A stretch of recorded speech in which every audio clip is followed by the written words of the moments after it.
አሰላሙ አለይኩም ወረህመቱላሂ ወበረካቱ። ውድና የተከበራችሁ የቻናል ቤተሰቦች እንዴት ናችሁ? ሰላም ናችሁ? ከኔ አልሐምዱሊላህ በጣም ደህና ነኝ። እንዴት ናችሁ እናንተ? ስራ እንዴት ነው? በሀገር ውስጥም በሀገር ውጭም ያላችሁ በሙሉ ማለት ነው። እንዴት ናችሁልኝ? ከኔ ጋር አልሐምዱሊላህ። ያው ዛሬ አንዳንድ ነገሮችን ለመወያየት ብቅ ብያለሁኝ። የገጠመኝን ለማካፈል ለእናንተ የሚጠቅማችሁን እኔም የተጠቀምኩበትን ማለት ነው። እና በመጀመሪያ ጤናችሁ እንዴት ነው? አብሽሩልኝ የመዳም ቅመሞች። ያሁን እንግዲህ ለጊዜው የመዳም ኩሽና ትቼ ወደ ሀገሬ ገብቻለሁ። እና አልሐምዱሊላህ ረብል ዓለሚን ከስንት ልፋት በኋላ ከስንት ድክመት በኋላ አላህ ፈቅዶና ወዶልኝ አልሐምዱሊላህ ወደ ሀገሬ ተመልሻለሁኝ። እና በቃ ያለውን ሁኔታ የሀገሩን ሁኔታ የሰውን የህዝቡን ሁኔታ ያየሁትን አንዳንድ ነገሮች አካፍላችኋለሁኝ ኢንሻአላህ። ያው ብዙ እንሰማለን፣ የሚወራው ነገር በጣም ብዙ ነው እዛ ሆነን ማለት ነው። እና እናንተን የሚረዳችሁ ደግሞ በእናንተ ቦታ ያለ ነው እና እዛ ያለውን ሁኔታ ስለማውቀው አንዳንድ ለእናንተ ይጠቅማል የሚለውን ያየሁትንም እንደዚሁም እዛ ሆነን የምንሰማውን እዚህ መጥቼ በአካል የማየውን ማለት ነው ለእናንተ ይጠቅማል የምለውን እነግራችኋለሁ። እዛ የምንሰማው ብዙ ነገር የሚወራው ሁሉ ነገር ግማሹም እውነት ነው፣ ግማሹም እውነት ያልሆነም አለና በዛ መካከል ደግሞ እኛ መዳም ቤት የምንሰራ እህቶች በጣም እየተጎዳን ጉልበታችን ጥፍጥፍ አድርገን ልጅነታችን ወጣትነታችን እየጨረስን እየሰራን በቃ ኑሮን ለመግፋት ብዙ ውጣ ወረዶችን እያሳለፍን ያለንን እና ያንን ደግሞ የሚያውቀው እዛ ኑሮ አገር የገባ ነው እና የሀገሩን ሁኔታ ደግሞ አመዛዝኜ ኢንሻአላህ ለእናንተ ይጠቅማል የምለውን አንዳንድ ማንቂያ ደወሎች እነግራችኋለሁኝ። ለቻናሌ አዲስ የሆናችሁ ሰብስክራይብ በማድረግ አበረታቱኝ። እንግዲህ ያው ከመዳም ኩሽና ለቅቄ መጥቻለሁኝ። አላህ በሀገሬ ላይ ጥሩ ርዝቅን ይስጠኝ፣ እናንተንም ደግሞ ለሀገራችሁ ያብቃችሁ ሁሌም ዱዓዬ ነው። እና ምንድነው የምላችሁ እህቶቼ፣ ሀቂቃ ሀገራችን ሰላም ነው። በመጀመሪያ ብዙም የሚያሰጋን ነገር እዛ ሆኖ ምንድነው የሀገሩ ሰላም ነው። ከኑሮ ውድነት በላይ ማለት ነው የሀገሩ ሰላም ያሰጋናል ብዬ አስባለሁ፣ ሁላችንም ማለት ነው። እና ሀገሩ ደህና ነው፣ ደህና ነው እና በሽብር ጭንቅላታችሁን አትሙሉ፣ ፈታ በሉ። ምክንያቱም እዛ ያለው ስራ ብቻ በቂያችሁ ነው ለጭንቀትና ለውጥረት ማለት ነው። እና ያው ህዝቡ እንደ ህዝብ ተቻችሎ ይኖራል፣ እርስ በርሱ ተቻችሎ እየኖረ ነው። ሀገሩም የመጣውን ነገር እንደ ሀገር ያስተናግዳል ህዝቡ ማለት ነው። እና ከዱአ በስተቀር ጭንቅላታችሁን በጭንቀት በውጥረት ቢዚ አታድርጉ። ስራችሁን በቃ በጥንቃቄ ጤናችሁን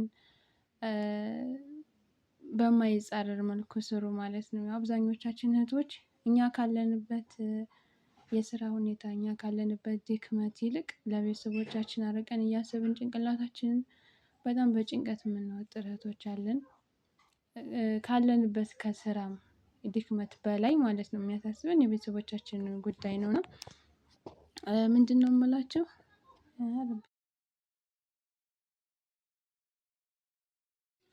እና የምነግራችሁ ነገር በመጀመሪያ ምንድነው የጤናችሁን ነገር አደራ እና ጤናችሁን ነገር አደራ። ምክንያቱም ምንም ብናገኝ ምንም ብናጣ ጤናን የሚያክል ነገር ሀብት የለም። በሀገርም ብንሆን ከሀገር ውጭም ብንሰደድ ጤናችን ሙሉ ስለሆነ ነው። እና ሀቂቃ እዚህ መጥቼ ካየሁት ነገር በጣም ትልቁና አስፈላጊው ነገር ምንድነው ሙሉ ጤና መሆናችን ነው። ከምንም በላይ አስፈላጊው ነገር ማለት ነው። እና አብዛኞቻችን እህቶች ከራሴ ጀምሮ ምንድነው እዛ ስንሰራ ራሳችንን ጥለን በቃ ጤናችንን በሚጻረር መልኩ የምንሰራ ብዙ እህቶች አለን ማለት ነው። ራሳችንን እየጎዳን እኔ እንጃ ብቻ አለ አይደለ ወደ ራሳችን ሳንመለከት እንደውም እንደዛ እየለፋን እያለ እዚህ ላሉት ቤተሰቦች ትኩረት እናደርጋለን። በጣም ቤተሰብ አናስብ እያልኩ አይደለም፣ ግን መጀመሪያ ራሳችንን እኛ ስንኖር ነው ቤተሰቦቻችንን የምናየው ብዬ ነው የማስበው። እና ጤናችሁ ላይ ትኩረት አድርጉ እህቶቼ። በቃ ዋነኛ የመጀመሪያው የምለው ማለት ነው። ለምን ከዛ መተን ራሱ እዚህ ትንሽ እረፍት ስንወስድ እንዴት እንደሚሆን ሰውነታችን ያያችሁ ታውቁታላችሁ። እንደኔ ደግሞ ለእረፍት መታችሁ የማታውቁት ደግሞ አዲስ ስለሚሆንባችሁ ጤናችሁን አደራ ራሳችሁን ተንከባከቡ። እዛ ተጎሳቁላችሁ በቃ ከጥቅም ውጭ ሆናችሁ ብትመጡ በቃ ወላጅ እናት ወይም ወላጅ አባት እንደዛ ነው የሚረዳችሁ እንጂ እንደውም ብዛም እንኳን የሚረዳችሁ የለም ማለት ነው። በቃ እንደዚህ በስራ ተጎሳቁላ ነው ምናምን አይሉም። ለምን የሚያዩትን ነገር እያያችሁ ነው በሶሻል ሚዲያ ምን እንደሚታይ። በጣም ብዙ ነገር ማለት የሚያምር ነገር ነው የሚታያቸው እና እዚህ መታችሁ ያው የሰውነታችሁ መቅጠን ሊሆን ይችላል፣ የፊታችሁ መገርጣት ሊሆን ይችላል እና ያን ነገር ሲያዩ ቢያዝኑም ግን የውስጣችሁ እናንተ ናችሁ የምታውቁት። የእናንተን ውስጥ ሌላ ሰው የሚያዳምጥላችሁ አይደለም ማለት ነው። እና ራሳችሁን ተንከባከቡ እላችኋለሁኝ በመጀመሪያ ማለት ነው። ሁለተኛ ነገር ደግሞ ያው ዛሬ እንደው ላስታውሳችሁ ብዬ ነው እንጂ ገና ብዙ እናወራለን ኢንሻአላህ በአዳዲስ ርዕሶች ያየኋቸውን በቃ እኔ ራሱ እንደው ምነው ያን ያክል ብዙ አመት እዛ ከምኖር በሁለት አመት እረፍት መጥቼ ኑሮ ነው ያልኩት። ለምን መቶ ማየትን የሚያክል አስተማሪ ነገር የለም። በቃ ብዙ ልቦና ይሰጣችኋል፣ ብዙ ማስተዋልን ይሰጣችኋል። እዛም ብዙ ነገር ተምረናል። ግን እዚህ ደግሞ እዛ የምንለፋበትን እዛ የምንደክምበትን ዋጋ እናውቀዋለን እዚህ መተን ስናየው ማለት ነው። እና ብዙ እነግራችኋለሁ ሀቂቃ በጣም ከባድ ነው። ግን አብዛኞቻችሁ እህቶች ጎበዝ ናችሁ። ባይነግሯችሁም አንዳንድ ነገሮችን አስተውላችሁ ታውቃላችሁ። እንደዚህ ለእረፍት ያልመጣን እህቶች ደግሞ ብንነገርም ብንመከርም ምንም የማንሰማ አለን ማለት ነው። እና በመጀመሪያ እንዳልኳችሁ ጤናችሁ ላይ አደራ ትኩረት አድርጉ ነው የምላችሁ። ገንዘብ ጠፊ ነው። ብትሰበስቡት ገንዘብ ጠፊ ነው። አሁን ሰዓት ላይ ሁሉም ኦቨር ሆኗል። ግን ቢሆንም ደግሞ ጤና ካላችሁ እናንተ ወጥታችሁ ገብታችሁ የምትሰሩበት ራሳችሁ የምታስተዳድሩበት ስራ የለም ማለት አይደለም። አለ የሚሰራ ሰው ነው እንጂ የጠፋው ስራ አለ ሀቂቃ ማለት ነው። ግን ከራሴ ጀምሮ ምንድነው የኛ ችግራችን ስራ ማማረጥ ነው። እና እንደዛ እላችኋለሁ። እና በመቀጠል ደግሞ በቃ ለምን እንደምንሰራ የሆነ ግብ አላማ ማስቀመጥ አለብን። ይሄንንም ለአብዛኞቹ እህቶች ነው። አሁን ሰዓት ላይ እንግዳ የልብ የሚገዙ ጎበዝ እህቶች በዝታችኋል ማሻአላህ። ግን አብዛኞቹ እህቶች ግን ምንድነው እየተሞኘን ያለነው በቃ እንሰራለን እንልካለን። እዚህ ስንመጣ ወላሂ ነው የምላችሁ በቃ መስመሩ አንዳንድ ጭንቅላታችሁ የተበረዙ ምናምን ሰናይ በቃ የአረብ ሀገር ናቸው እንዳለ ማለት ነው። ሀታ ቤተሰብ የሚታመኑበት ሰዓት አይደለም አሁን ሰዓት ላይ እና ጥንቃቄ አድርጉ እህቶቼ። ለምን እንደምትሰሩ ከመቼ እስከ መቼ ለምን እንደምታውሉት በደንብ አድርጋችሁ ጥንቃቄ አድርጉ ማለት ነው። በዚህ ላይ ብዙ ነገር ማለት ይቻላል። ግን ለዛሬ እንዳልኳችሁ እንደው ትንሽ ነው እምላችሁ ማለት ነው። በብዙ ርዕስ እንገናኛለን እና እናወራበታለን።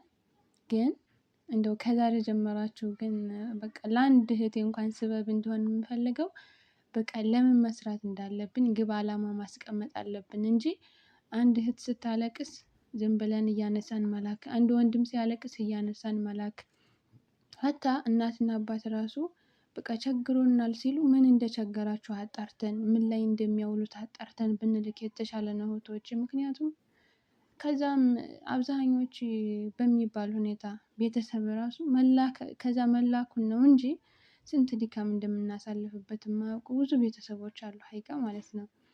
እና ገንዘባችሁን እንደ ቀላል ነገር እንደዛ ላባችሁን ጠብ አድርጋችሁ እረፍት ሳያምራችሁ ድክም ብላችሁ እየሰራችሁ ዝም ብላችሁ አትወርውሩት ማለት ነው። ቢያንስ ከቤተሰቦቻችሁ ጋር እውነተኛውን ወሬ ማጣራት ቢያቅታችሁ ከሌላ ጓደኛ ከሰፈር ምናምን በቃ እየደወላችሁ ማጣራት አለባችሁ ማለት ነው። እና በእኔም የደረሰ ብዙ ነገር ስላለ ብዙ ነገር አጫውታችኋለሁ ኢንሻአላህ። ግን አንዳችን ለአንዳችን ደግሞ ምሳሌ መሆን አለብን። ለመልካም ማለት ነው። እና አደራ የምትሰሩትን ብር አጠቃቀሙን እወቁበት፣ ለቤተሰብም መጥቀሙን እወቁበት እንዴት እንደሆነ ማለት ነው። እነሱ ራሱ የማይረሱት በጣም ሲቸገሩ የሚገቡበት የሚጠይቁት ሰው ሲያጡ ስትደርሱላቸው ነው ማለት ነው እንጂ ኮሽ ባለ ቁጥር ብሩን ከራጫችሁላቸው ምን እንደሚያውሉት ራሱ ግራ ይገባቸዋል ማለት ነው፣ ከማግኘታቸው የተነሳ ማለት ነው። እና እህቶቼ በቃ በጣም የዋህ አትሆኑ። የዋህ ስትሆኑ ራሳችሁን እየጎዳችሁ መሆን የለበትም ማለት ነው። እናም ደግሞ በመቀጠል ምንድን ነው የምላችሁ ዛሬ 2 ነጥብ ብቻ ነው አንስቼ የመጣሁትኝ ማለት ነው። ዋና ነው ብዬ አስባለሁ። ጤናችሁ ከምንም በላይ አስፈላጊ ነው፣ ከምንም በላይ ማለት ነው። አሁን ሰዓት ላይ ያው ሶሻል ሚዲያንም ብዙ እያስተማርን ነው። ከእለት ከእለት የሚደርሰው ነገር ብዙ ነገር ትምህርት ይሰጠናል። እንደዚሁም ደግሞ በቃ የምትሰሩትን በፕላን አድርጉት፣ በእቅድ አድርጉት ስላችሁ በቃ የብዙዎቻችን ችግር ምንድነው ሰርተን ለምን እንደሚውል ግራ የመጋባት ነገር አለ። በቃ ያለቀሰ ሁሉ ከእውነቱ እያለቀሰ እየመሰለን እኔ እንጃ ጎራ ዙረን ከሄድን ራሱ ልቦናችን በጣም ሩህሩህ ይሆናል። እና ይሄ ደግሞ የብዙዎቻችን ህይወት እዚህ ሀገር ከገባን በኋላ ድጋሚ በቃ እያስለቀሰን ያለ ነው፣ ህይወታችንን እያጎሳቆለ ያለ ነው። ግማሽ በቤተሰብ፣ ግማሽ በትዳሩ፣ ግማሽ በእህት በወንድሙ እየተበላ ጭንቅላቱ እየተመረዘ ነው። እና የምትሰሩትን ገንዘብ ለምን እንደምታውሉት ቅድሚያ በእቅድ ያዙት ማለት ነው። እና ገንዘባችሁ ላይ አደራችሁን ትኩረት አድርጉ። ለመጀመሪያ ጊዜ ነው ብቅ ያልኩትኝ። ሰብስክራይብ በማድረግ አበረታቱኝ። ርዕሴ ሁሌም ቢሆን ኢንሻአላህ ለስደተኛዋ እህቴ ማንቂያ እሆናለሁ ብዬ አስባለሁ። ለምን ብዙ ለፍቼ ደክሜ እኔም ብዙ የገጠመኝ ነገር አለና ለእናንተም ትምህርት ይሆናል ብዬ ስለማስብ አስተላልፍላችኋለሁኝ። አበረታቱኝ ኢንሻአላህ። ለዛሬ እዚህ ላይ ይበቃኛል። አላህ ይጠብቃችሁ በያላችሁበት። አሰላሙ አለይኩም ወራህመቱላሂ ወበረካቱ።